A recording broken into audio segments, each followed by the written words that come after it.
ಆದಿಯಲ್ಲೇ ಅಂತ್ಯವನ್ನು ಬಲ್ಲಾತನಾದ ಪ್ರಭು ಯೇಸುವಿನ ಪರಿಶುದ್ಧವಾದ ಹೆಸರಿನಲ್ಲಿ ನಿಮ್ಮೆಲ್ಲರಿಗೂ ಸಮಗ್ರ ಸತ್ಯವೇದ ಅಧ್ಯಯನ ಕಾರ್ಯಕ್ರಮಕ್ಕೆ ಪ್ರೀತಿಯ ಸುಸ್ವಾಗತ. ನಮ್ಮ ಹಿಂದಿನ ಅಧ್ಯಯನದಲ್ಲಿ ನಾವು ಯಾಜಕರ ಪ್ರತಿಷ್ಠೆಯ ಸಂದರ್ಭದಲ್ಲಿ ಯಜ್ಞಾರ್ಪಣೆಗಳು, ಯಾಜಕರ ಆಹಾರ, ನಿತ್ಯವಾದ ಸರ್ವಾಂಗ ಹೋಮ, ಧೂಪವೇದಿ, ಈಡುಕೊಟ್ಟವನು ಆರಾಧಿಸಬಹುದು ಎಂಬ ಪ್ರಸ್ತಾಪಗಳನ್ನು ಕುರಿತು ಧ್ಯಾನಿಸಿದೆವು. ಯಾಜಕರ ಪ್ರತಿಷ್ಠೆಯ ವಿವರಣೆಯು ನಮಗೆ ಕಠಿಣಕರವೆನಿಸಬಹುದು, ಆದರೆ ಆ ಎಲ್ಲ ಕ್ರಮವಿಧಾನಗಳು ನಮ್ಮ ಶುದ್ಧೀಕರಣ ಹಾಗೂ ಕರ್ತನು ನಮಗಾಗಿ ಮಾಡಿದ ಕಾರ್ಯಗಳನ್ನು ಸೂಚಿಸುತ್ತದೆ. ಯಾಜಕರು ತಿನ್ನಬೇಕಾದ ಆಹಾರವೂ ಸಹ ಕರ್ತನ ಗಮನದಲ್ಲಿದೆ ಎಂಬುದು ಎಂಥ ಸುಂದರವಾದ ವಿಚಾರವಲ್ಲವೇ? ಮುಂದುವರಿದು ನಾವು ಸರ್ವಾಂಗ ಹೋಮ, ಧೂಪವೇದಿ ಹಾಗೂ ಕ್ರಯ ತೆತ್ತು ಆರಾಧಿಸುವುದು ಹೀಗೆ ಮುಂತಾದ ವಿಷಯಗಳನ್ನು ಧ್ಯಾನಿಸಿದೆವು. ಅದನ್ನು ನಾವು ಸರಿಯಾಗಿ ಅರ್ಥ ಮಾಡಿಕೊಳ್ಳಲು ದೇವರಾತ್ಮನ ಸಹಾಯಕ್ಕಾಗಿ ಮನಃಪೂರ್ವಕವಾಗಿ ಬೇಡಿಕೊಳ್ಳೋಣ. ಹಾಗಾದರೆ ನಮ್ಮ ಅಧ್ಯಯನವನ್ನು ಮುಂದುವರಿಸಿ ಕರ್ತನು ನಮಗೆ ಹೇಳ ಬಯಸಿರುವುದನ್ನು ಈಗ ಗಮನವಿಟ್ಟು ಕೇಳಿಸಿಕೊಳ್ಳೋಣ.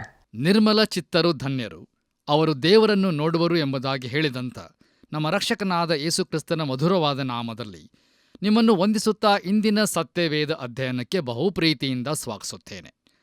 ಪ್ರಿಯರೇ, ಇಂದು ನಾವು ವಿಮೋಚನಕಾಂಡ ಪುಸ್ತಕ 30ನೇ ಅಧ್ಯಾಯದ 17ನೇ ವಚನದಿಂದ 31ನೇ ಅಧ್ಯಾಯದ 1ರಿಂದ 17 ವಚನಗಳನ್ನು ಧ್ಯಾನ ಮಾಡಿಕೊಳ್ಳೋಣ. ಧ್ಯಾನ ಮಾಡಲಿರುವ ಪ್ರತಿಯೊಂದು ಹಂತದಲ್ಲಿಯೂ ದೇವರು ತನ್ನ ಆತ್ಮನ ಮೂಲಕ ನಮ್ಮನ್ನು ಮಾರ್ಗದರ್ಶಿಸಿ ನಡೆಸಲೆಂದು ಪ್ರಾರ್ಥಿಸುತ್ತಾ ಮುಂದೆ ಸಾಗೋಣ. ಕರ್ತನಲ್ಲಿ ಪ್ರಿಯರೇ, ಆರಾಧನೆ ನಡೆಸುವವರು ವಿಮೋಚಿಸಲ್ಪಟ್ಟವರಾಗಿರಬೇಕು ಮಾತ್ರವಲ್ಲದೆ ಶುದ್ಧರಾಗಿಯೂ ಇರತಕ್ಕದ್ದು. ಅದು ನಮ್ಮೆದುರಿಗೆ ಬೋಗುಣಿಯನ್ನು ತರುತ್ತದೆ. ಈ ಬೋಗುಣಿಯು ಹೊರಗಣ ಅಂಗಳದಲ್ಲಿ ಇಡಲ್ಪಟ್ಟಿದೆ. ದೇವರು ನಮ್ಮ ಪಾಪಗಳ ಕುರಿತು ಇಲ್ಲಿಯೇ ವ್ಯವಹರಿಸುತ್ತಾನೆ. ಅಷ್ಟು ಮಾತ್ರವಲ್ಲದೆ ಭಕ್ತರಾದವರ ಪಾಪವನ್ನೂ ಸಹ ದೇವರು ಇಲ್ಲಿಯೇ ವಿಚಾರಿಸುತ್ತಾನೆ. ಭಕ್ತರು ಕೂಡ ಕೆಲವೊಮ್ಮೆ ಪಾಪ ಮಾಡುತ್ತಾರೆ. ನೋಡಿರಿ, ಭಕ್ತರು ಪರಲೋಕದವರಂತಿರುತ್ತಾರೆ ಎಂಬ ವಿಚಾರವು ಸತ್ಯವಾದದ್ದಲ್ಲ. ನಮ್ಮ ಇಂದಿನ ಧ್ಯಾನವನ್ನು ಆರಂಭಿಸುವ ಹಾಗೆ ದಯಮಾಡಿ ನಿಮ್ಮ ಸತ್ಯವೇದದಲ್ಲಿ ವಿಮೋಚನಕಾಂಡ ಪುಸ್ತಕ 30ನೇ ಅಧ್ಯಾಯ 17ರಿಂದ 20 ವಚನಗಳನ್ನು ನನ್ನೊಂದಿಗೆ ಗಮನಿಸಿರಿ. ಅಲ್ಲಿ ನಾವು ಹೀಗೆ ನೋಡುತ್ತೇವೆ: ಯೆಹೋವನು ಮೋಶೆಗೆ ಮತ್ತೂ ಹೇಳಿದ್ದೇನೆಂದರೆ, ಸ್ನಾನಕ್ಕೋಸ್ಕರ ಒಂದು ತಾಮ್ರದ ಗಂಗಾಳವನ್ನು, ಅದಕ್ಕೆ ತಾಮ್ರದ ಪೀಠವನ್ನು ಮಾಡಿಸಿ, ದೇವದರ್ಶನದ ಗುಡಾರಕ್ಕೂ ಯಜ್ಞವೇದಿಗೂ ನಡುವೆ ಇಟ್ಟು ಅದರಲ್ಲಿ ನೀರನ್ನು ತುಂಬಿಸಬೇಕು. ಆರೋನನು ಅವನ ಮಕ್ಕಳು ಅದರಿಂದ ಕೈಕಾಲುಗಳನ್ನು ತೊಳೆದುಕೊಳ್ಳಬೇಕು. ಅವರು ದೇವದರ್ಶನದ ಗುಡಾರದೊಳಗೆ ಹೋಗುವಾಗಿಲ್ಲ ಆ ನೀರಿನಿಂದ ಕೈಕಾಲುಗಳನ್ನು ತೊಳೆದುಕೊಂಡು ಹೋಗಬೇಕು. ತೊಳೆಯದೇ ಹೋದರೆ ಸತ್ತಾರು. ಹಾಗೆಯೇ ಅವರು ದೇವರ ಸೇವೆಯನ್ನು ನಡೆಸುವವರಾಗಿ ಯೆಹೋವನಿಗೆ ಹೋಮ ಸಮರ್ಪಣೆಗಾಗಿ ಯಜ್ಞವೇದಿಯ ಬಳಿಗೆ ಬರುವಾಗಲೂ ಕೈಕಾಲುಗಳನ್ನು ತೊಳೆದುಕೊಂಡು ಬರಬೇಕು ಎಂಬುದಾಗಿ. ಕರ್ತನಲ್ಲಿ ಪ್ರಿಯ ದೇವಜನರೇ, ಗುಡಾರದೊಳಗೆ ಸೇವೆ ಮಾಡುವ ಯಾಜಕನು ತನ್ನನ್ನು ಶುದ್ಧಪಡಿಸಿಕೊಳ್ಳದೆ ಬರಬಾರದು. ಅವನು ಹೊರಗೆ ಇರುವಾಗ ಅಶುದ್ಧನಾಗಿರಬಹುದು. ನಾವು ದೇವಾಲಯಕ್ಕೆ ಹೋಗಿ ಆರಾಧನೆಯನ್ನು ಇಷ್ಟಪಡದಿದ್ದರೆ ಅದು ಪ್ರಸಂಗಿಯ ದೋಷವಲ್ಲ. ಬಹುಶಃ ನಾನು ಅಶುದ್ಧನಾದ ಭಕ್ತನಾಗಿರಬಹುದು. ನೋಡಿರಿ, ನನ್ನಲ್ಲಿಯೇ ನಾನು ಶುದ್ಧನಾಗಿಲ್ಲದಿದ್ದರೆ, ಪ್ರಸಂಗಿಯ ಪ್ರಸಂಗ ಆಸಕ್ತಿ ಹುಟ್ಟಿಸದಿದ್ದರೆ ಆರಾಧನೆಯು ನನಗೆ ಹಿತಕರವಾಗಿರುವುದಿಲ್ಲ. ಹೌದು ಪ್ರಿಯರೇ, ಈ ಲೋಕದಲ್ಲಿ ನಮಗೆ ಕೊಳೆ ಹತ್ತಿಕೊಳ್ಳುತ್ತದೆ. ನಾವು ಶುದ್ಧರಾಗದೆ ದೇವರನ್ನು ಆರಾಧಿಸುವುದಕ್ಕೆ ಆಗುವುದಿಲ್ಲ. ಆದ್ದರಿಂದಲೇ ನಮ್ಮ ಕರ್ತನಾದ ಯೇಸು ಕ್ರಿಸ್ತನು ತನ್ನ ಶಿಷ್ಯರ ಪಾದಗಳನ್ನು ತೊಳೆದದ್ದು. ಆತನು ಈಗಲೂ ಅದನ್ನು ಮಾಡುತ್ತಿದ್ದಾನೆ. ನಾವು ಬೋಗುಣಿ, ಗಂಗಾಳು ಬಳಿಗೆ ಹೋಗಬೇಕು. ನೋಡಿರಿ, ಯಾಜಕನು ಮಾಡಬೇಕಾದ ಮೊದಲ ಸಂಗತಿ ಇದೇ ಆಗಿತ್ತು. ತಾಮ್ರದ ವೇದಿಯ ಬಳಿಗೆ ಹೋಗುವ ಮೊದಲು ಬಳಿಕವೂ ಅವರು ತಮ್ಮನ್ನು ತೊಳೆದುಕೊಳ್ಳಬೇಕು. ಹಾಗೆಯೇ ಪರಿಶುದ್ಧ ಸ್ಥಳದೊಳಗೆ ಹೋಗುವುದಾದರೆ ಹೋಗುವ ಮೊದಲು ಹೊರಗೆ ಬಂದಾಗಲೂ ತಮ್ಮನ್ನು ತೊಳೆದುಕೊಳ್ಳಬೇಕು. ಈ ರೀತಿ ತೊಳೆದುಕೊಳ್ಳುವುದು ಬಹು ಪ್ರಾಮುಖ್ಯವಾದದ್ದೆಂದು ನಾನು ನೆನೆಸುತ್ತೇನೆ. ಪ್ರಿಯರೇ, ದಯಮಾಡಿ ಗಮನಿಸಿರಿ. ಒಂದು ವೇಳೆ ಅಲ್ಲಿ ಸೇವೆ ಮಾಡುವ ಯಾಜಕರು ಪರಸ್ಪರ ಮಾತನಾಡುವಾಗ ಎಷ್ಟೊಂದು ಸಲ ತೊಳೆದುಕೊಳ್ಳಬೇಕು, ಇಷ್ಟು ಸಾರಿ ತೊಳೆದುಕೊಳ್ಳಬೇಕೆಂದು ದೇವರು ಯಾಕೆ ಆಶಿಸುತ್ತಾನೆ ಎಂದು ಹೇಳಿಕೊಂಡಿರಬಹುದು. ಆಗ ಆರೋನನು ಅಲ್ಲಿದ್ದರೆ ಬಹುಶಃ ಹೀಗೆ ಉತ್ತರಿಸುತ್ತಿದ್ದನೋ ಏನೋ. ಏನೆಂದರೆ, ನೀವು ತೊಳೆಯುತ್ತಲೇ ಇರಬೇಕೆಂದು ದೇವರು ಬಯಸುತ್ತಾನೆ. ಹೀಗೆ ಮಾಡುವುದರಿಂದ ನೀವು ಪರಿಶುದ್ಧರಾಗಿದ್ದೀರೆಂದು ತಿಳಿದುಕೊಳ್ಳುತ್ತೀರಿ. ನೀವು ಶುದ್ಧರಾಗದ ಹೊರತು ಆತನನ್ನು ಆರಾಧಿಸಲು, ಆತನಿಗೆ ಸೇವೆ ಮಾಡಲು ಹಾಗೂ ಆತನಿಂದ ಉಪಯೋಗಿಸಲ್ಪಡಲು ಸಾಧ್ಯವಿಲ್ಲ ಎಂಬುದಾಗಿ. ನೋಡಿರಿ ಪ್ರಿಯರೇ, ಶುದ್ಧನಾಗದ ಒಬ್ಬನು ದೇವರ ಸೇವೆ ಮಾಡಬಹುದೆಂಬ ಯೋಚನೆ ಸರಿಯಾದದ್ದಲ್ಲ. ನೋಡಿರಿ, ಅನೇಕ ವೇಳೆ ಬೇರೆ ಸ್ತ್ರೀಯರೊಂದಿಗೆ ಅಕ್ರಮ ಸಂಬಂಧವನ್ನು ಇರಿಸಿಕೊಂಡವರ ಕುರಿತು, ಅಬ್ಬಾ, ಇಷ್ಟು ದೇವರ ಸೇವೆ ಮಾಡುವವನೂ ಸಹ ಹೀಗೆ ತಪ್ಪಿ ಹೋಗಲು ಸಾಧ್ಯವೇ ಎಂಬ ಪ್ರಶ್ನೆಯು ಸಹಜವಾಗಿ ಕೇಳಲ್ಪಡುತ್ತದೆ. ಆದರೆ ಅಂಥ ವ್ಯಕ್ತಿ ಒಬ್ಬ ಬೋಧಕನಾಗಿರಲಿ, ಸಭಾಪಾಲಕನಾಗಿರಲಿ, ಅವರ ಜೀವಿತವನ್ನು ಸರಿಯಾಗಿ ನೋಡಿದರೆ ಅದು ಆಪು, ಕಟ್ಟಿಗೆ ಮತ್ತು ಹುಲ್ಲು ಇತ್ಯಾದಿಗಳಂತಿರುತ್ತದೆ. ದಯಮಾಡಿ ಆಲೋಚಿಸಿ ನೋಡಿರಿ.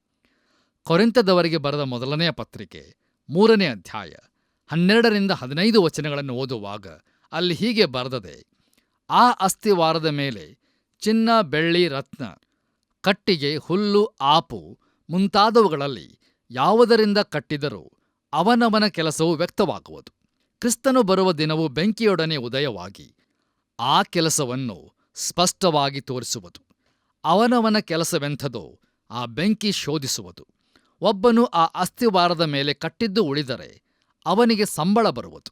ಒಬ್ಬನು ಕಟ್ಟಿದ್ದು ಸುಟ್ಟು ಹೋದರೆ ಅವನಿಗೆ ಸಂಬಳವು ನಷ್ಟವಾಗುವುದು.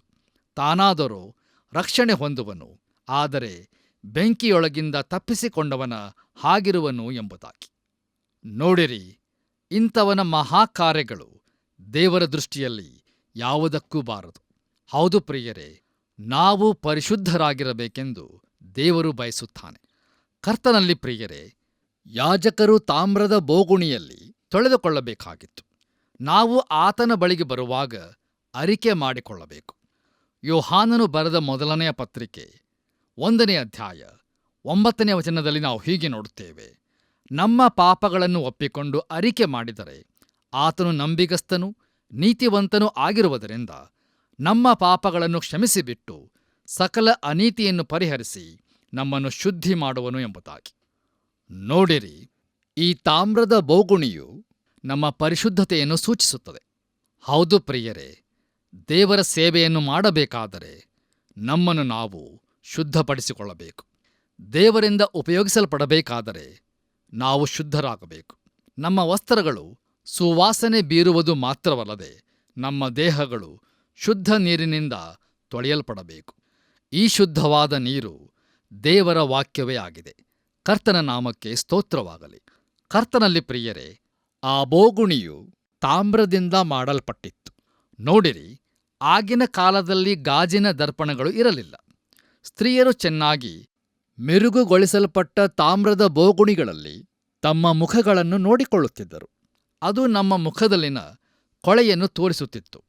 ಹೌದು ಪ್ರಿಯರೇ, ಬೋಗುಣಿಯು ಯಾಜಕನ ಶುದ್ಧತ್ವಕ್ಕಾಗಿ ಇತ್ತು ಮತ್ತು ಈ ಬೋಗುಣಿಯು ದೇವರ ವಾಕ್ಯಕ್ಕೆ ಸೂಚನೆಯಾಗಿದೆ. ಪ್ರಿಯರೇ, ದಯಮಾಡಿ ಗಮನಿಸಿರಿ. ಸತ್ಯವೇದವು ಕನ್ನಡಿಯಾಗಿದ್ದು ನಮ್ಮನ್ನು ನಾವು ಅದರಲ್ಲಿ ನೋಡಿಕೊಳ್ಳುವಾಗ ನಮ್ಮ ಪಾಪವು ಕಂಡುಬರುತ್ತದೆ.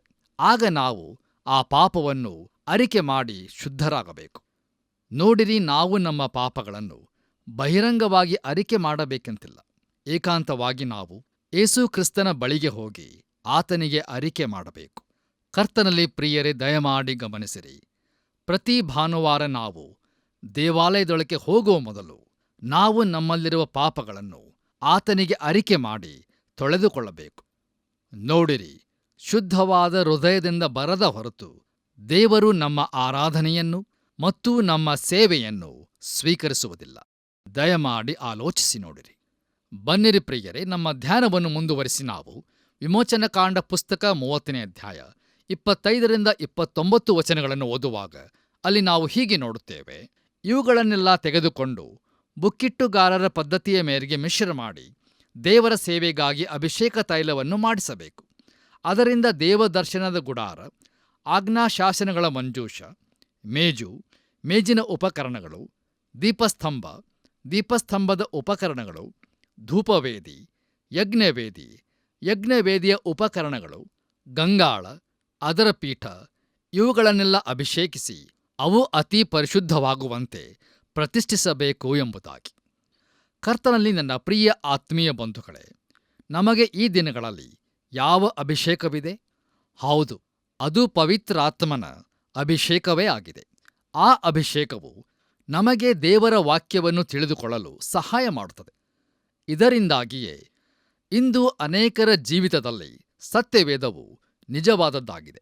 ಅದು ಬೋಧಕನಿಂದಾಗಲಿ ಪ್ರಸಂಗಿಯಿಂದಾಗಲಿ ಅಲ್ಲ. ಹೌದು, ಅದು ದೇವರ ಆತ್ಮನಿಂದಲೇ. ಪ್ರಿಯರೇ, ದಯಮಾಡಿ ಗಮನವಿಟ್ಟು ಆಲಿಸಿರಿ. ಪವಿತ್ರಾತ್ಮನು ಮಾತ್ರವೇ ನನ್ನನ್ನು ಅಭಿಷೇಕಿಸಬಹುದು. ಯಾರಾದರೂ ಮನುಷ್ಯರ ಬಳಿಗೆ ಹೋಗಿ ಅವರಿಂದ ತೈಲವನ್ನು ಹೊಯ್ಸಿಕೊಳ್ಳಬೇಕಾಗಿಲ್ಲ. ಈಗಲೇ ನಾನು ದೇವರ ಬಳಿಗೆ ಹೋಗಿ, ಕರ್ತನೇ, ನಾನು ನಿನ್ನ ವಾಕ್ಯವನ್ನು ತಿಳಿದುಕೊಳ್ಳಲಿಕ್ಕಾಗುವಂತೆ ನನ್ನ ಹೃದಯ ಹಾಗೂ ಮನಸ್ಸುಗಳನ್ನು ತೆರೆಯೆಂದು ಪ್ರಾರ್ಥನೆ ಮಾಡಬೇಕು. ಯೋಹಾನನು ಬರೆದ ಮೊದಲನೇ ಪತ್ರಿಕೆ 2ನೇ ಅಧ್ಯಾಯ 20ನೇ ವಚನದಲ್ಲಿ ನಾವು ಹೀಗೆ ನೋಡುತ್ತೇವೆ: ನೀವು ಪವಿತ್ರನಾಗಿರುವಾತನಿಂದ ಅಭಿಷೇಕವನ್ನು ಹೊಂದಿದವರಾಗಿದ್ದು ಎಲ್ಲರೂ ತಿಳಿದವರಾಗಿದ್ದೀರಿ ಎಂಬುದಾಗಿ. ಹಾಗೆಯೇ ಮುಂದುವರೆದು ನಾವು 27ನೇ ವಚನವನ್ನು ಓದುವಾಗ ಅಲ್ಲಿ ಹೀಗೆ ಬರೆದದೆ: ಆದರೆ ಆತನಿಂದ ನೀವು ಹೊಂದಿದ ಅಭಿಷೇಕವು ನಿಮ್ಮಲ್ಲಿ ನೆಲೆಗೊಂಡಿರುವುದರಿಂದ ಯಾವನಾದರೂ ನಿಮಗೆ ಉಪದೇಶ ಮಾಡುವುದು ಅವಶ್ಯವಿಲ್ಲ. ಆತನು ಮಾಡಿದ ಅಭಿಷೇಕವು ಎಲ್ಲಾ ವಿಷಯಗಳಲ್ಲಿ ನಿಮಗೆ ಉಪದೇಶ ಮಾಡುವಂಥದ್ದಾಗಿದ್ದು ಸತ್ಯವಾಗಿದೆ, ಸುಳ್ಳಲ್ಲ. ಅದು ನಿಮಗೆ ಉಪದೇಶ ಮಾಡಿದ ಪ್ರಕಾರ ಆತನಲ್ಲಿ ನೆಲೆಗೊಂಡಿರ್ರಿ ಎಂಬುದಾಗಿ. ಎಂಥ ಅರ್ಥಗರ್ಭಿತವಾದಂಥ ವಾಕ್ಯವಲ್ಲವೇ ಪ್ರಿಯರೇ? ದೇವರ ನಾಮಕ್ಕೆ ಸ್ತೋತ್ರವಾಗಲಿ. ಹೌದು, ನಾನು ದೇವರ ವಾಕ್ಯವನ್ನು ತಿಳಿದುಕೊಳ್ಳುವಂತೆ ನನ್ನ ಹೃದಯ ಮನಸ್ಸುಗಳನ್ನು ತೆರೆಯುವಾತನು ಪವಿತ್ರಾತ್ಮನೇ ಆಗಿದ್ದಾನೆ. ದೇವರಿಗೆ ಮಹಿಮೆಯುಂಟಾಗಲಿ. ನಮ್ಮ ಧ್ಯಾನದಲ್ಲಿ ಮುಂದುವರಿದು ನಾವು ವಿಮೋಚನಕಾಂಡ ಪುಸ್ತಕ 30ನೇ ಅಧ್ಯಾಯ 34ರಿಂದ 36 ವಚನಗಳನ್ನು ಓದುವಾಗ ಅಲ್ಲಿ ಹೀಗೆ ನೋಡುತ್ತೇವೆ: ಅದಲ್ಲದೆ ಯೆಹೋವನು ಮೋಶೆಗೆ ಆಜ್ಞಾಪಿಸಿದೇನೆಂದರೆ, ನೀನು ಹಾಲು ಮಡ್ಡಿ, ಗುಗ್ಗುಲ, ಗಂಧದ ಚಕ್ಕೆ ಎಂಬ ಪರಿಮಳ ದ್ರವ್ಯಗಳನ್ನು, ಸ್ವಚ್ಛವಾದ ಧೂಪವನ್ನು ಸಮಭಾಗವಾಗಿ ತೆಗೆದುಕೊಂಡು ಸುವಾಸನೆಯುಳ್ಳ ಬುಕ್ಕಿಟ್ಟಾಗಿರುವಂತೆ ಸುಗಂಧ ದ್ರವ್ಯಕಾರರ ವಿದ್ಯೆಯ ಮೇರೆಗೆ ಕಲಿಸಿ, ಉಪ್ಪು ಹಾಕಿ ದೇವರ ಸೇವೆಗೆ ಸ್ವಚ್ಛವಾದ ಧೂಪದ್ರವ್ಯವನ್ನು ಮಾಡಿಸಬೇಕು. ಅದರಲ್ಲಿ ಸ್ವಲ್ಪವನ್ನು ಪುಡಿ ಮಾಡಿಸಿ ದೇವದರ್ಶನದ ಗುಡಾರದೊಳಗೆ ಆಜ್ಞಾಶಾಸನಗಳ ಮಂಜೂಷದ ಎದುರಾಗಿ ನಾನು ನಿನಗೆ ದರ್ಶನ ಕೊಡುವ ಸ್ಥಳದಲ್ಲಿ ಇರಿಸಬೇಕು. ಅದು ಅತಿ ಪರಿಶುದ್ಧವಾದದ್ದೆಂದು ನೀವು ತಿಳುಕೊಳ್ಳಬೇಕು ಎಂಬುದಾಗಿ. ಕರ್ತನಲ್ಲಿ ನನ್ನ ಪ್ರಿಯ ಆತ್ಮೀಯ ಸ್ನೇಹಿತರೆ, ಈ ವಾಕ್ಯ ಭಾಗದಲ್ಲಿ ತಿಳಿಸಿದಂತೆ ಧೂಪವನ್ನು ಉತ್ತಮವಾದ ಸುಗಂಧ ದ್ರವ್ಯಗಳಿಂದ ತಯಾರಿಸಬೇಕಿತ್ತು. ಹಾಲು ಮಡ್ಡಿ ಎಂದರೆ ಗಿಲ್ಯಾದ್ ಬೆಟ್ಟದ ಮೇಲಿನ ಮರಗಳಿಂದ ಒಸರುತ್ತಿದ್ದ ಅಂಟು. ಇದನ್ನೇ ಪ್ರಿಯರೇ ಗಿಲ್ಯಾದಿನ ಔಷಧವೆಂದು ಕರೆಯಲ್ಪಟ್ಟಿದೆ. ಅಷ್ಟೇ ಅಲ್ಲದೆ ಇತರ ವಸ್ತುಗಳನ್ನು ಬೇರೆ ಬೇರೆ ಮೂಲಗಳಿಂದ ಸಂಗ್ರಹಿಸುತ್ತಿದ್ದರು. ಅದನ್ನು ಶುದ್ಧವಾದ ಧೂಪದೊಂದಿಗೆ ಮಿಶ್ರಣ ಮಾಡಿ ಧೂಪಾರತಿಗಾಗಿ ಉಪಯೋಗಿಸುತ್ತಿದ್ದರು. ನೋಡಿರಿ ಪ್ರಿಯರೇ, ಇದು ಒಂದು ಗುಪ್ತ ವಿದ್ಯೆಯಾಗಿದ್ದು ಈಗ ಅದು ಪೂರ್ತಿಯಾಗಿ ಮರೆಯಾಗಿ ಹೋಗಿದೆ. ಈ ಧೂಪ ಮಿಶ್ರಣವು ಒಳ್ಳೆಯ ಮಧುರವಾದ ಸುವಾಸನೆಯನ್ನು ಬೀರುತ್ತಿತ್ತು. ಅಷ್ಟೇ ಅಲ್ಲದೆ ಅದನ್ನು ಬೇರೆ ಯಾರೂ ಮಾಡಕೂಡದಾಗಿತ್ತು. ನಮ್ಮ ಧ್ಯಾನವನ್ನು ಮುಂದುವರಿಸಿ ನಾವು ವಿಮೋಚನಕಾಂಡ ಪುಸ್ತಕ 30ನೇ ಅಧ್ಯಾಯ 37ರಿಂದ 38 ವಚನಗಳನ್ನು ಓದುವಾಗ ಅಲ್ಲಿ ಹೀಗೆ ನೋಡುತ್ತೇವೆ: ನೀವು ಆ ಧೂಪದ್ರವ್ಯದ ಜಿನುಸುಗಳ ಮೇರೆಗೆ ನಿಮ್ಮ ಸ್ವಂತಕ್ಕೋಸ್ಕರ ಧೂಪದ್ರವ್ಯವನ್ನು ಮಾಡಿಸಲೇಬಾರದು. ಅದು ಯೆಹೋವನ ಸೇವೆಗೆ ಮಾತ್ರ ಉಪಯೋಗಿಸಬೇಕಾದ ಮೀಸಲಾದ ಪದಾರ್ಥವೆಂದು ಭಾವಿಸಬೇಕು. ಸುವಾಸನೆಗೋಸ್ಕರ ಅಂಥದನ್ನು ಮಾಡಿಕೊಳ್ಳುವವನು ತನ್ನ ಕುಲದಿಂದ ತೆಗೆದುಹಾಕಲ್ಪಡಬೇಕು ಎಂಬುದಾಗಿ. ಕರ್ತನಲ್ಲಿ ನನ್ನ ಪ್ರಿಯ ಸಹೋದರ ಸಹೋದರಿಯರೇ, ಇದನ್ನು ಯಾರೂ ತಮ್ಮ ಸ್ವಂತ ಉಪಯೋಗಕ್ಕಾಗಿ ಬಳಸಬಾರದು, ಹಾಗೂ ಅದನ್ನು ಬೇರೆಯಾಗಿ ತಯಾರಿಸಲೂ ಕೂಡದು ಎಂಬುದನ್ನು ಈ ವಾಕ್ಯ ಭಾಗದ ಮೂಲಕ ನಾವು ತಿಳಿದುಕೊಳ್ಳುತ್ತೇವೆ. ಕರ್ತನಲ್ಲಿ ಪ್ರಿಯ ದೇವಜನರೇ, ವೇದಿಯು ಪ್ರಾರ್ಥನೆ ಹಾಗೂ ಆರಾಧನೆಗೆ ಸೂಚಕವಾಗಿದೆ. ಇಲ್ಲಿ ನಾವು ನಮ್ಮ ಸ್ತೋತ್ರ, ಉಪಕಾರ ಸ್ತುತಿ ಹಾಗೂ ಪ್ರಾರ್ಥನೆಗಳನ್ನು ಸಲ್ಲಿಸಬೇಕಿತ್ತು. ಈ ಧೂಪವನ್ನು ಬೇರೆ ಯಾರೂ ಉಪಯೋಗಿಸಬಾರದಿತ್ತು. ಕರ್ತನಲ್ಲಿ ಪ್ರಿಯರೇ, ದಯಮಾಡಿ ಗಮನಿಸಿರಿ. ದೇವರನ್ನು ನಾವು ಆತ್ಮದಿಂದಲೂ ಸತ್ಯದಿಂದಲೂ ಆರಾಧಿಸಬೇಕು. ನೋಡಿರಿ, ಈ ದಿನಗಳಲ್ಲಿ ಜನರನ್ನು ದೇವಾಲಯದ ಕಡೆಗೆ ಸೆಳೆಯುವುದಕ್ಕಾಗಿ ನಾನಾ ಥರವಾದ ಉಪಾಯಗಳನ್ನು ಮಾಡುತ್ತಾರೆ. ಆದರೆ ಇದಕ್ಕಾಗಿ ದೇವರ ವಾಕ್ಯವನ್ನು ಮಾತ್ರ ಉಪಯೋಗಿಸಬೇಕು ಮತ್ತು ದೇವರ ವಾಕ್ಯಕ್ಕೆ ಪ್ರಾಮುಖ್ಯ ಸ್ಥಾನ ಕೊಡುವ ಹಾಗೆ ನಾವು ನೋಡಿಕೊಳ್ಳಬೇಕು. ಕರ್ತನಲ್ಲಿ ಪ್ರಿಯರೇ, ಮತ್ತೊಂದು ಆವರ್ತಿ ನಾನು ಅಲ್ಲಿ 2 ವೇದಿಗಳು ಇದ್ದವು ಎಂಬುದನ್ನು ನಿಮ್ಮ ನೆನಪಿಗೆ ತರುತ್ತೇನೆ. ನೋಡಿರಿ, ಪೂರ್ಣಾಂಗ ಹೋಮದ ವೇದಿಯಲ್ಲಿ ದೇವರು ಮಾನವನ ಪಾಪವನ್ನು ನಿವಾರಿಸುತ್ತಾನೆ. ಅದು ಭೂಮಿ ಹಾಗೂ ಮಾನವನ ಪಾಪದ ಕುರಿತಾಗಿ ತಿಳಿಸುತ್ತದೆ. ಆದರೆ ಧೂಪದ ವೇದಿಯು ಯೇಸು ಕ್ರಿಸ್ತನು ನಮಗಾಗಿ ಮಾಡಿದ್ದನ್ನು ತಿಳಿಸುತ್ತದೆ. ಅಷ್ಟೇ ಅಲ್ಲದೆ ಧೂಪದ ವೇದಿಯು ಆತನು ನಮಗಾಗಿ ಪರಲೋಕದಲ್ಲಿ ಮಾಡಲಿರುವುದನ್ನೂ ಸಹ ತಿಳಿಸುತ್ತದೆ.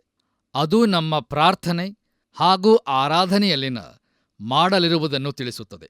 ಅಷ್ಟೇ ಅಲ್ಲದೆ ಪ್ರಿಯರೇ, ಅದು ನಮ್ಮ ಪ್ರಾರ್ಥನೆ ಹಾಗೂ ಆರಾಧನೆಯಲ್ಲಿನ ಪಾಲನ್ನೂ ಸಹ ಸೂಚಿಸುತ್ತದೆ ಮತ್ತು ಯೇಸುಕ್ರಿಸ್ತನು ನಮಗಾಗಿ ವಿಜ್ಞಾಪಿಸುತ್ತಿದ್ದಾನೆಂದು ತಿಳಿಸುತ್ತದೆ. ಹೌದು ಪ್ರಿಯರೇ, ದೇವರನ್ನು ಸ್ತುತಿಸುವವನು, ನಮಗಾಗಿ ಪ್ರಾರ್ಥಿಸುವವನು ಆತನೇ ಮತ್ತು ನಮಗೋಸ್ಕರ ದೇವರನ್ನು ಯಥಾರ್ಥವಾಗಿ ಆರಾಧಿಸುವವನು ಆತನೇ ನಮ್ಮ ಮಧ್ಯಸ್ಥಗಾರನು. ದೇವರ ನಾಮಕ್ಕೆ ಸ್ತೋತ್ರವಾಗಲಿ.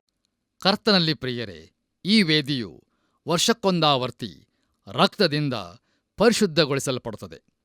ವಿಶ್ವಾಸಿಗಳಾದ ನಾವು ದೇವರ ಎದುರಿಗೆ ಆತನ ಪ್ರಿಯನಲ್ಲಿಯೇ ಸ್ವೀಕರಿಸಲ್ಪಡುತ್ತೇವೆ. ನೋಡಿರಿ, ಯೇಸು ಕ್ರಿಸ್ತನ ಕಾರ್ಯದ ನಿಮಿತ್ತ ದೇವರು ನಮ್ಮ ಪ್ರಾರ್ಥನೆಗಳನ್ನು ಕೇಳುತ್ತಾನೆ. ಕರ್ತನ ನಾಮಕ್ಕೆ ಸ್ತೋತ್ರವಾಗಲಿ. ಇಲ್ಲಿಗೆ ಪ್ರಿಯರೇ, ವಿಮೋಚನಕಾಂಡ ಪುಸ್ತಕದ 30ನೇ ಅಧ್ಯಾಯದ ಧ್ಯಾನವು ಮುಕ್ತಾಯವಾಯಿತು. ಇಲ್ಲಿಯವರೆಗೂ ದೇವರು ತನ್ನ ಆತ್ಮನ ಮೂಲಕ ನಮ್ಮನ್ನು ಮಾರ್ಗದರ್ಶಿಸಿ ನಡೆಸಿದ್ದಕ್ಕಾಗಿ ಆತನಿಗೆ ಸ್ತುತಿಸ್ತೋತ್ರಗಳನ್ನು ಸಲ್ಲಿಸುತ್ತಾ ಈಗ ನಾವು ವಿಮೋಚನಕಾಂಡ ಪುಸ್ತಕ 31ನೇ ಅಧ್ಯಾಯದ ಕಡೆಗೆ ನಮ್ಮ ಗಮನವನ್ನು ಹರಿಸೋಣ. ಕರ್ತನಲ್ಲಿ ಪ್ರಿಯರೇ, ಈ 31ನೇ ಅಧ್ಯಾಯದ ಮುಖ್ಯ ಪ್ರಸ್ತಾಪವು ಆತ್ಮನಿಂದ ತುಂಬಿದ ಆತ್ಮಭರಿತ ಕೆಲಸಗಾರರು ಅಥವಾ ಕಸುಬುದಾರರು ಹಾಗೂ ಸಬ್ಬತ್ ದಿನವು ಒಂದು ಗುರುತಾಗಿರುವುದು ಎಂಬುದಾಗಿರುತ್ತದೆ. ಕರ್ತನಲ್ಲಿ ನನ್ನ ಪ್ರಿಯ ಆತ್ಮೀಯ ಬಂಧುಗಳೇ, ಈ ಅಧ್ಯಾಯವು ದೇವದರ್ಶನದ ಗುಡಾರದ ವಿಷಯಗಳಿಂದ ಬೇರೆಯಾಗಿದೆ ಎಂದು ತಿಳಿಯಬಾರದು. ಇದು ಧರ್ಮಶಾಸ್ತ್ರವು ಕೊಡಲ್ಪಡುವುದಕ್ಕೂ ಗುಡಾರದ ನಿರ್ಮಾಣಕ್ಕೂ ನಡುವಣ ಭಾಗವಾಗಿದೆ. ನೋಡಿರಿ, ಮೋಶೆ ಸೀನಾಯಿ ಬೆಟ್ಟದ ಮೇಲೆ ದೇವರಿಂದ ಸೂಚನೆಗಳನ್ನು ಹೊಂದುವುದು ತುಂಬಾ ದೀರ್ಘಕರವಾದಂಥ ಸಮಯವಾಗಿತ್ತು. ಅವನಿಗಾಗಿ ಕಾಯುತ್ತಿದ್ದ ಇಸ್ರಾಯೇಲರಿಗೆ ತಾಳ್ಮೆ ತಪ್ಪಿತು. ಗುಡಾರವನ್ನು ನಿರ್ಮಿಸಿದ ಕೆಲಸಗಾರರ ಕುರಿತಾಗಿ, ಅದರಲ್ಲೂ ಉಪಕರಣ ಮಾಡುವ ಸೂಕ್ಷ್ಮ ಕೆಲಸಗಳಿಗೆ ವಿಶೇಷ ವರವನ್ನು ಹೊಂದಿದ ಬೆಚಲೇಲನ ಕುರಿತಾಗಿ ಇಲ್ಲಿ ತಿಳಿಸಲ್ಪಟ್ಟಿದೆ. ಈಗ ದಯಮಾಡಿ ನಿಮ್ಮ ಸತ್ಯವೇದದಲ್ಲಿ ವಿಮೋಚನಕಾಂಡ ಪುಸ್ತಕ 31ನೇ ಅಧ್ಯಾಯ ಪ್ರಾರಂಭದ 6 ವಚನಗಳನ್ನು ನನ್ನೊಂದಿಗೆ ಗಮನಿಸಿರಿ. ಅಲ್ಲಿ ನಾವು ಹೀಗೆ ನೋಡುತ್ತೇವೆ: ಯೆಹೋವನು ಮೋಶೆಗೆ ಹೀಗೆಂದನು, ವಿಚಿತ್ರವಾಗಿ ನಯವಾದ ಕೆಲಸಗಳನ್ನು ಕಲ್ಪಿಸುವುದಕ್ಕೂ, ಚಿನ್ನ ಬೆಳ್ಳಿ ತಾಮ್ರಗಳಿಂದ ಕೆಲಸ ನಡೆಸುವುದಕ್ಕೂ, ರತ್ನಗಳನ್ನು ಕೆತ್ತುವುದಕ್ಕೂ, ಮರದಲ್ಲಿ ವಿಚಿತ್ರವಾಗಿ ಕೆತ್ತನೆ ಕೆಲಸವನ್ನು ಮಾಡುವುದಕ್ಕೂ, ಇವೇ ಮೊದಲಾದ ಸಮಸ್ತ ಶೃಂಗಾರವಾದ ಕೆಲಸವನ್ನು ಮಾಡುವುದಕ್ಕೂ ನಾನು ಯಹೂದ ಕುಲದವನಾದ ಹೂರನ ಮೊಮ್ಮಗನು ಊರಿಯ ಮಗನು ಆಗಿರುವ ಬೆಚಲೇಲನೆಂಬುವನನ್ನು ಗೊತ್ತು ಮಾಡಿದ್ದೇನೆ. ಅವನಿಗೆ ದಿವ್ಯಾತ್ಮವನ್ನು ಕೊಟ್ಟು ಬೇಕಾದ ಜ್ಞಾನ ವಿದ್ಯಾ ವಿವೇಕಗಳನ್ನು ಸಕಲ ಶಿಲ್ಪ ಶಾಸ್ತ್ರಜ್ಞಾನವನ್ನು ಅನುಗ್ರಹಿಸಿದ್ದೇನೆ. ಅವನೊಂದಿಗೆ ದಾನ್ ಕುಲದವನಾದ ಅಹಿಸಾಮಾಕನ ಮಗನಾದ ಒಹೋಲಿಯಾಬನನ್ನು ನೇಮಿಸಿದ್ದೇನೆ. ಅದಲ್ಲದೆ ನಾನು ನಿನಗೆ ಆಜ್ಞಾಪಿಸಿದ್ದೆಲ್ಲವನ್ನು ಮಾಡುವುದಕ್ಕೆ ಜಾಣರೆಲ್ಲರ ಹೃದಯದಲ್ಲಿ ಜ್ಞಾನವನ್ನುಂಟು ಮಾಡಿದ್ದೇನೆ ಎಂಬುದಾಗಿ. ಕರ್ತನಲ್ಲಿ ನನ್ನ ಪ್ರಿಯ ಆತ್ಮೀಯ ಸ್ನೇಹಿತರೆ, ಈ ಕೆಲಸಗಾರರಿಗೂ ಅವರ ಸಹಾಯಕರಿಗೂ ಕುಶಲ ಕೆಲಸಗಳಿಗೆ ಬೇಕಾದ ವಿಶೇಷ ಜ್ಞಾನವು ದೇವರಿಂದ ಕೊಡಲ್ಪಟ್ಟಿತು. ಅವರು ಗುಡಾರದ ಪೀಠೋಪಕರಣಗಳನ್ನು ಉಡುಪುಗಳನ್ನೂ ಮಾಡಿದರು. ಈ ಕೆಲಸಕ್ಕೆ ದೇವರಾತ್ಮನು ಅವರನ್ನು ಸಿದ್ಧಗೊಳಿಸಿದನು. ನೋಡಿರಿ, ದೇವರು ಬೆಚಲೇಲನನ್ನು ಈ ಕೆಲಸಕ್ಕೆ ಕರೆಯುವ ಮೊದಲು ಅವನ ಕೆಲಸ ಏನಾಗಿತ್ತು ಎಂಬ ಪ್ರಶ್ನೆಯೂ ಬರಬಹುದು. ಕುಶಲ ಕೆಲಸಗಳಲ್ಲಿಯೇ ಅವನಿದ್ದನೆಂದು, ಚಿನ್ನ ಬೆಳ್ಳಿ ಹಾಗೂ ಇತರ ಸೂಕ್ಷ್ಮ ಕೆತ್ತನೆ ಕೆಲಸಗಳನ್ನು ಅವನು ಮಾಡುತ್ತಿದ್ದನೆಂದು ನಾನು ನಂಬುತ್ತೇನೆ. ಆದರೆ ಗುಡಾರದ ಕೆಲಸಕ್ಕಾಗಿ ವಿಶೇಷ ನೈಪುಣ್ಯವನ್ನು ಅವನು ದೇವರಿಂದ ಹೊಂದಿದನು. ಕರ್ತನಲ್ಲಿ ಪ್ರಿಯರೇ, ನಮಗೆ ದೊರಕಿರುವ ಕುಶಲ ಕಲೆಯ ವರಗಳನ್ನು ನಾವು ಅದೇ ಕೆಲಸಗಳಲ್ಲಿ ಉಪಯೋಗಿಸಬೇಕು. ದೇವರು ಬೇರೆ ಕಾರ್ಯಕ್ಕಾಗಿ ಕರೆದರೆ ಅದು ಬೇರೆ ವಿಚಾರ. ಅನೇಕರಿಗೆ ಜನರ ಎದುರಿಗೆ ನಿಂತು ಮಾತನಾಡಲಾಗದಿದ್ದರೂ ಅವರು ಪ್ರಸಂಗಿಗಳಾಗಲು ಬಯಸುತ್ತಾರೆ ಮತ್ತು ತಮಗಿರುವ ಇತರ ವರಗಳನ್ನು ಅವರು ಅಲಕ್ಷ್ಯ ಮಾಡುತ್ತಾರೆ. ನೋಡಿರಿ, ದೇವರು ನಮಗೆ ಕೊಟ್ಟಿರುವ ವರಗಳು ಏನೆಂದು ನಾವು ತಿಳಿದುಕೊಂಡು ಅದಕ್ಕಾಗಿಯೇ ನಾವು ಕೆಲಸ ಮಾಡಬೇಕು. ಬೆಚಲೇಲನು ಇಂದಿನ ಅನೇಕ ಸೇವೆಯಲ್ಲಿ ಇರುವವರಂತೆ ಮಾಡಬಹುದಿತ್ತು. ಅವನು ದೇವರೊಡನೆ ನಾನೂ ಆರೋನನಂತೆ ಯಾಜಕನಾಗಿರಲು ಬಯಸುತ್ತೇನೆಂಬುದಾಗಿ ಹೇಳಬಹುದಿತ್ತು. ಆದರೆ ದೇವರು ಅದು ನಿನಗಾಗಿ ನನ್ನ ಯೋಜನೆಯಲ್ಲ. ಒಂದು ರೀತಿಯಲ್ಲಿ ಬೆಚಲೇಲನ ಕೌಶಲ್ಯವು ಆರೋನನದಕ್ಕಿಂತ ಹೆಚ್ಚಿನದಾಗಿತ್ತು. ಹೌದು, ಅವನ ಕೌಶಲ್ಯವು ಗುಡಾರದ ರಚನೆಗೆ ಬಹು ಅವಶ್ಯವಾದದ್ದಾಗಿತ್ತು. ಪ್ರಿಯರೇ, ದಯಮಾಡಿ ಗಮನಿಸಿರಿ. ನನಗಿರುವ ಕೌಶಲ್ಯವನ್ನು ಹೆಚ್ಚಿಸಿಕೊಳ್ಳಲು ಬೇಕಾದಂಥ ವರವನ್ನು ದೇವರು ನನಗೆ ಕೊಡುತ್ತಾನೆ. ನಾವು ಅದನ್ನು ಆತನಿಗಾಗಿಯೇ ಮಾತ್ರ ಉಪಯೋಗಿಸಬೇಕು. ಆದ್ದರಿಂದ ಪ್ರಿಯರೇ, ಪವಿತ್ರಾತ್ಮನು ನಮ್ಮನ್ನು ಉಪಯೋಗಿಸುವಂತೆ ಬಿಟ್ಟುಕೊಡೋಣ. ನೋಡಿರಿ, ನಮ್ಮಲ್ಲಿ ಎಲ್ಲರಿಗೂ ಒಂದೇ ರೀತಿಯ ವರವು ಕೊಡಲ್ಪಟ್ಟಿಲ್ಲ. ಸಭೆಯಲ್ಲಿ ಹಾಡಲು, ಮಕ್ಕಳ ಸೇವೆ ಮಾಡಲು, ಪ್ರಸಂಗಿಸಲು ನನಗಾಗದಿದ್ದರೆ ನಾನು ಅಪ್ರಯೋಜಕನೆಂಬ ಭಾವನೆ ಅನೇಕರಲ್ಲಿ ಇರುತ್ತದೆ. ಆದರೆ ದೇವರು ತನಗಾಗಿ ಉಪಯೋಗಿಸಿಕೊಳ್ಳಬಲ್ಲ ಇನ್ನಿತರ ಅನೇಕ ವರಗಳು ಇರುತ್ತವೆ. ದೇವರು ನನಗೆ ಯಾವ ವರವನ್ನು ಕೊಟ್ಟಿದ್ದಾನೋ ಅದನ್ನು ದೇವರಾತ್ಮನು ದೇವರ ಸೇವೆಗಾಗಿ ಉಪಯೋಗಿಸುತ್ತಾನೆ. ಕರ್ತನ ನಾಮಕ್ಕೆ ಸ್ತೋತ್ರವಾಗಲಿ. ಕರ್ತನಲ್ಲಿ ಪ್ರಿಯ ದೇವಜನರೇ, ನಾವು ಗಮನಿಸಬೇಕಾದ ಇನ್ನೊಂದು ಮುಖ್ಯ ಸಂಗತಿ ಈ ಅಧ್ಯಾಯದಲ್ಲಿದೆ. ಅದು ಸಬ್ಬತ್ ದಿನಕ್ಕೆ ಸಂಬಂಧಪಟ್ಟದ್ದು. ಇದನ್ನು ಅನೇಕರು ತಿಳಿಯದೇ ಹೋಗುತ್ತಾರೆ. ನೋಡಿರಿ, ಸೃಷ್ಟಿಯ ಕಾರ್ಯವಾದ ಕೂಡಲೇ ಈ ಸಬ್ಬತ್ ದಿನದ ವಿಚಾರವು ಹೇಳಲ್ಪಟ್ಟದ್ದು. ಇದನ್ನು ಜಾಗತಿಕವಾಗಿ ಆಚರಿಸುತ್ತಾರೆ. ಮೋಶೆಯ ಕಟ್ಟಳೆಗಳಲ್ಲಿ ದೇವರು ಇದನ್ನು ದಶಾಜ್ಞೆಗಳಲ್ಲಿ ಒಂದನ್ನಾಗಿ ಮಾಡುತ್ತಾನೆ. ಮತ್ತು ಆ ಸಮಯದಲ್ಲಿ ದೇವರು ಸ್ಪಷ್ಟವಾಗಿ ತಿಳಿಸುವುದೇನೆಂದರೆ ಸಬ್ಬತ್ತು ಇಸ್ರಾಯೇಲರಿಗೆ ಮಾತ್ರ ಕೊಡಲ್ಪಟ್ಟದ್ದೆಂದು. ನಾವು ಮುಂದುವರೆದು ವಿಮೋಚನಕಾಂಡ ಪುಸ್ತಕ 31ನೇ ಅಧ್ಯಾಯ 12 ಹಾಗೂ 13ನೇ ವಚನಗಳನ್ನು ಓದುವಾಗ ಅಲ್ಲಿ ಹೀಗೆ ನೋಡುತ್ತೇವೆ. ಯೆಹೋವನು ಮೋಶೆಗೆ ಹೀಗೆಂದನು, ನೀನು ಇಸ್ರಾಯೇಲರಿಗೆ ಆಜ್ಞಾಪಿಸಬೇಕಾದದ್ದೇನೆಂದರೆ, ನಾನು ನೇಮಿಸಿರುವ ಸಬ್ಬತ್ ದಿನಗಳನ್ನು ನೀವು ತಪ್ಪದೇ ಆಚರಿಸಬೇಕು. ನಿಮ್ಮನ್ನು ದೇವಜನರನ್ನಾಗಿ ಮಾಡಿರುವ ಯೆಹೋವನು ನಾನೇ ಎಂದು ನೀವು ತಿಳುಕೊಳ್ಳುವಂತೆ ಇದು ನನಗೂ ನಿಮಗೂ ನಿಮ್ಮ ಸಂತತಿಯವರಿಗೂ ಇರುವ ಗುರುತು ಎಂಬುದಾಗಿ. ಕರ್ತನಲ್ಲಿ ನನ್ನ ಪ್ರಿಯ ಸಹೋದರ ಸಹೋದರಿಯರೇ, ಸಬ್ಬತ್ ದಿನವು ಇಸ್ರಾಯೇಲರಿಗೆ ಕೊಡಲ್ಪಟ್ಟದ್ದು, ಸಭೆಗೆ ಅಲ್ಲವೆಂದು ನಾನು ನಂಬುತ್ತೇನೆ. ನೋಡಿರಿ, ಸಬ್ಬತ್ ದಿನವು ಯಾವಾಗ ಬದಲಾಯಿತೆಂದು ಕೇಳುವವರಿಗೆ ನಾನು ಅದು ಬದಲಾಗಲಿಲ್ಲವೆಂದೇ ಹೇಳುತ್ತೇನೆ. ಸಭೆಯು ಶನಿವಾರದ ಸಬ್ಬತ್ತಿನ ಅಡಿಯಲ್ಲಿ ಇರುವುದಿಲ್ಲ. ನೋಡಿರಿ, ನಮ್ಮ ಕರ್ತನಾದ ಯೇಸು ಕ್ರಿಸ್ತನು ಶನಿವಾರದಂದು ಸ್ತುತಿಸಿದ್ದನು.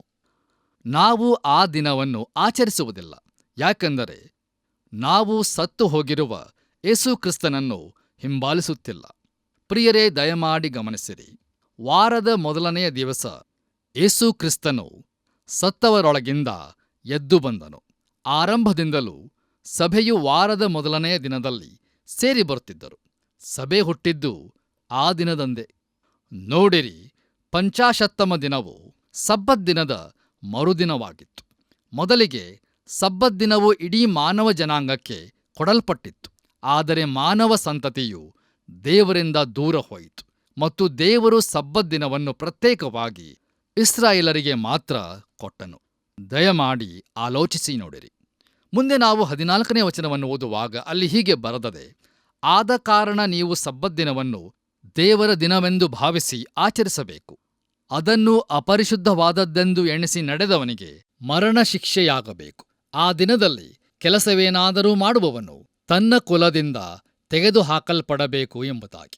ಕರ್ತನಲ್ಲಿ ಪ್ರಿಯರೇ, ಈ ವಾಕ್ಯದ ಪ್ರಕಾರ ಸಬ್ಬತ್ತನ್ನು ಆಚರಿಸುವವರು ತಾವು ಅದನ್ನು ಯಾವಾಗಲೂ ಕೈಕೊಳ್ಳುತ್ತಾರೋ ಎಂದು ನಾನು ಕೇಳಲು ಬಯಸುತ್ತೇನೆ. ಮತ್ತು ಅವರಲ್ಲಿ ಸಬ್ಬತ್ತನ್ನು ಕೈಕೊಳ್ಳದಿರುವವರಿಗೆ ಈ ವಚನದ ಪ್ರಕಾರ ಮರಣ ಶಿಕ್ಷೆಯಾಗಿದೆಯೋ? ಮುಂದುವರೆದು ನಾವು ವಿಮೋಚನಕಾಂಡ ಪುಸ್ತಕ 31ನೇ ಅಧ್ಯಾಯ 15ನೇ ವಚನವನ್ನು ಓದುವಾಗ ಅಲ್ಲಿ ಹೀಗೆ ನೋಡುತ್ತೇವೆ. 6 ದಿನಗಳು ಕೆಲಸ ಮಾಡಬೇಕು, 7ನೆಯ ದಿವಸ ಸಂಪೂರ್ಣವಾಗಿ ಕೆಲಸವನ್ನು ನಿಲ್ಲಿಸಬೇಕಾದ ಸಬ್ಬತ್ ದಿನವಾಗಿದೆ. ಅದು ಯೆಹೋವನಿಗೆ ಪರಿಶುದ್ಧವಾದ ದಿನ. ಇಂಥ ಸಬ್ಬತ್ ದಿನದಲ್ಲಿ ಕೆಲಸವೇನಾದರೂ ಮಾಡುವವನಿಗೆ ಮರಣ ಶಿಕ್ಷೆಯಾಗಬೇಕು ಎಂಬುದಾಗಿ. ಕರ್ತನಲ್ಲಿ ಪ್ರಿಯ ದೇವಜನರೇ, ಸಬ್ಬತ್ ದಿನದಲ್ಲಿ ಒಬ್ಬ ಇಸ್ರಾಯೇಲನು ಕಟ್ಟಿಗೆ ಕೂಡಿಸಿದ್ದನ್ನು ಕಂಡರೂ ಅವನಿಗೆ ಮರಣ ಶಿಕ್ಷೆಯಾಗಬೇಕಾಗುತ್ತಿತ್ತು ಎಂಬುದನ್ನು ಈ ವಾಕ್ಯ ಭಾಗದ ಮೂಲಕ ನಾವು ತಿಳಿದುಕೊಳ್ಳಬಹುದು. ಬನ್ನಿರಿ ಪ್ರಿಯರೇ, ನಮ್ಮ ಇಂದಿನ ಧ್ಯಾನವನ್ನು ಮುಕ್ತಾಯಗೊಳಿಸುವ ಹಾಗೆ ಕೊನೆಯದಾಗಿ ನಾವು ವಿಮೋಚನಕಾಂಡ ಪುಸ್ತಕ 31ನೇ ಅಧ್ಯಾಯ 16 ಮತ್ತು 17ನೇ ವಚನಗಳನ್ನು ಓದಿಕೊಳ್ಳೋಣ. ಅಲ್ಲಿ ನಾವು ಹೀಗೆ ನೋಡುತ್ತೇವೆ: ಆದದರಿಂದ ಇಸ್ರಾಯೇಲರು ಸಬ್ಬತ್ ದಿವಸವನ್ನು ಆಚರಿಸಬೇಕು. ಈ ಆಚರಣೆಯು ಅವರಿಗೂ ಅವರ ಸಂತತಿಯವರಿಗೂ ಶಾಶ್ವತವಾದ ನಿಬಂಧನೆ. ನನಗೂ ಇಸ್ರಾಯೇಲರಿಗೂ ನಡುವೆ ಇದು ಸದಾಕಾಲವೂ ಗುರುತು. 6 ದಿನಗಳಲ್ಲಿ ಯೆಹೋವನು ಭೂಮ್ಯಾಕಾಶಗಳನ್ನು ಉಂಟುಮಾಡಿ 7ನೇ ದಿನದಲ್ಲಿ ಕೆಲಸವನ್ನು ಮಾಡದೆ ವಿಶ್ರಮಿಸಿಕೊಂಡನಲ್ಲವೇ ಎಂಬುದಾಗಿ. ಕರ್ತನಲ್ಲಿ ನನ್ನ ಪ್ರಿಯ ಸಹೋದರ ಸಹೋದರಿಯರೇ, ಈ ವಾಕ್ಯ ಭಾಗದಲ್ಲಿ ಬಹು ಸ್ಪಷ್ಟವಾಗಿ ಹೇಳಿರುವುದೇನೆಂದರೆ, ಇಸ್ರಾಯೇಲರು ಸಬ್ಬತ್ ದಿವಸವನ್ನು ಕೈಕೊಳ್ಳತಕ್ಕದ್ದು ಮತ್ತು ಇದಕ್ಕೆ ಸಭೆಯು ಸಂಬಂಧಪಟ್ಟಿರುವುದಿಲ್ಲ ಎಂಬುದಾಗಿ. ಕರ್ತನಲ್ಲಿ ಪ್ರಿಯರೇ, ದಯಮಾಡಿ ಗಮನಿಸಿರಿ. ಇಸ್ರಾಯೇಲರು ಪ್ರಥಮ ಸೃಷ್ಟಿಗೆ ಸಂಬಂಧಪಟ್ಟ ಲೋಕದ ಜನರು, ಆದರೆ ಸಭೆ ಎಂಬುದು ನೂತನ ಸೃಷ್ಟಿಯಾಗಿದೆ. ಆದ್ದರಿಂದ ಅದಕ್ಕೆ ಆಚರಿಸಲು ಹೊಸ ದಿನವನ್ನು ಕೊಡಲಾಗಿದ್ದು ಅದು ವಾರದ ಮೊದಲನೆಯ ದಿವಸವಾಗಿದೆ. ದೇವರಿಗೆ ಮಹಿಮೆಯುಂಟಾಗಲಿ. ಇಲ್ಲಿಗೆ ಪ್ರಿಯರೇ, ಇಂದಿನ ವಾಕ್ಯ ಧ್ಯಾನವು ಮುಕ್ತಾಯವಾಯಿತು. ಮುಂದಿನ ಕಾರ್ಯಕ್ರಮದಲ್ಲಿ ನಾವು ವಿಮೋಚನಕಾಂಡ ಪುಸ್ತಕದ 32ನೇ ಅಧ್ಯಾಯವನ್ನು ಧ್ಯಾನ ಮಾಡೋಣ. ಆದ್ದರಿಂದ ಪ್ರಿಯರೇ, ಕಾರ್ಯಕ್ರಮವನ್ನು ಆಲಿಸಲು ಪ್ರಾರ್ಥನಾಪೂರ್ವಕವಾಗಿ ಸಿದ್ಧರಾಗಬೇಕೆಂದು ನಿಮ್ಮನ್ನು ಪ್ರೀತಿಯಿಂದ ಕೇಳಿಕೊಳ್ಳುತ್ತೇನೆ. ಕರ್ತನ ಕೃಪೆಯು ಸದಾ ನಿಮ್ಮೊಂದಿಗಿರಲಿ. ಆಮೆನ್. ಪ್ರೀತಿಯ ದೇವಮಕ್ಕಳೇ, ಇದುವರೆಗೆ ಪರಿಶುದ್ಧಾತ್ಮನ ಸಹಾಯದಿಂದ ಆತನ ವಾಕ್ಯವನ್ನು ಧ್ಯಾನಿಸಿದೆವು. ಇಸ್ರಾಯೇಲ್ಯರು ಯಜ್ಞಾರ್ಪಣೆಗಳ ಮೂಲಕ ಆರಾಧಿಸಬೇಕಾಗಿತ್ತು. ಈ ರೀತಿಯ ವಿಧಿವಿಧಾನಗಳಿಂದ ಶಾಶ್ವತವಾದ ಪಾಪ ಪರಿಹಾರ ದೊರೆಯುತ್ತಿರಲಿಲ್ಲ. ಹೀಗೆ ಅವರು ತಮ್ಮ ಪ್ರತಿಯೊಂದು ಪಾಪಕ್ಕಾಗಿಯೂ ಒಂದೊಂದು ಯಜ್ಞಗಳನ್ನು ಅರ್ಪಿಸಬೇಕಾಗಿತ್ತು. ಆದರೆ ನಮ್ಮ ಕರ್ತನಾದ ಯೇಸುವು ತನ್ನನ್ನೇ ತಾನು ಯಜ್ಞವಾಗಿ ಶಿಲುಬೆಯ ಮೇಲೆ ಅರ್ಪಿತನಾಗಿ ಸರ್ವಲೋಕದ ಪಾಪ ಪರಿಹಾರಕ್ಕಾಗಿ ಈಡುಕೊಟ್ಟಿರುವುದು ಸರ್ವಕಾಲಕ್ಕೂ ನಿಲ್ಲುವಂಥದ್ದಾಗಿದೆ. ಹೌದು, ಸ್ವತಃ ಸೃಷ್ಟಿಕರ್ತನಾಗಿರುವ ಆತನೇ ಯಜ್ಞವಾಗಿರುವುದು ಸರ್ವ ಸೃಷ್ಟಿಯ ಪಾಪಕ್ಕೆ ಈಡಾಗುವುದಿಲ್ಲವೇ? ಆತನ ಇಂಥ ಕೃಪೆಯನ್ನು ವ್ಯರ್ಥ ಮಾಡಿಕೊಳ್ಳದೆ ಭಾಗ್ಯಕರವಾದ ಆನಂದದಲ್ಲಿ ಜೀವಿಸೋಣ. ಹೀಗಾಗುವಂತೆ ಕರ್ತನ ಕೃಪೆ ಸದಾ ನಿಮ್ಮೆಲ್ಲರೊಂದಿಗೆ ಇರಲಿ.